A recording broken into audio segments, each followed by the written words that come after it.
এই যে ভাতা ভাতা ভাতা ভাতা নিয়ে সবাই খুশি, যারা দিচ্ছে তারাও খুব খুশি, যারা নিচ্ছে তারাও খুব খুশি।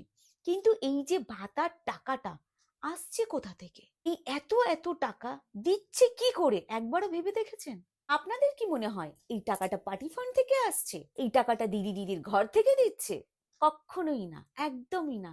এগুলো আপনাদের ট্যাক্সের টাকা, যেটা রাজকোষে গিয়ে পৌঁছায়, সেই রাজকোষ থেকে আপনাদের টাকাটা আসছে। আচ্ছা, এবার একটা হিসেব আপনাদের কাছে আমি শেয়ার করি।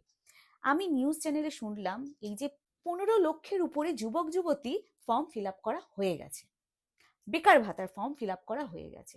এবারে আপনারা ভেবে দেখুন, এই 15 লক্ষ যুবক যুবতীকে মাসে কত টাকা করে দিতে হচ্ছে? 225 কোটি টাকা। আর বছরে কত হচ্ছে? 2700 কোটি টাকা দিতে হচ্ছে সরকারকে।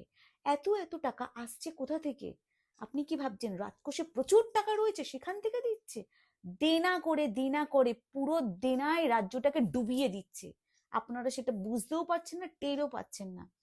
রাজ্যটাকে এতটা পরিমাণে দেনায় ডুবিয়ে এই টাকাগুলো বিলি করা হচ্ছে, এই রাজ্যের শেষ করুণ অবস্থা করে ছাড়বে। বুঝতে পেরেছেন? আর এখান থেকে যদি কেউ বার করতে পারে, একমাত্র আপনারা, মানে আমার আপনার মতন জনগণেরা। আমাদের একটা ভোট অনেক কিছু বদলে দিতে পারে। এবার আপনারা কি চান সেটা আপনারা বিচার করবেন, আর সেই ভেবেই ভোটটা দেবেন।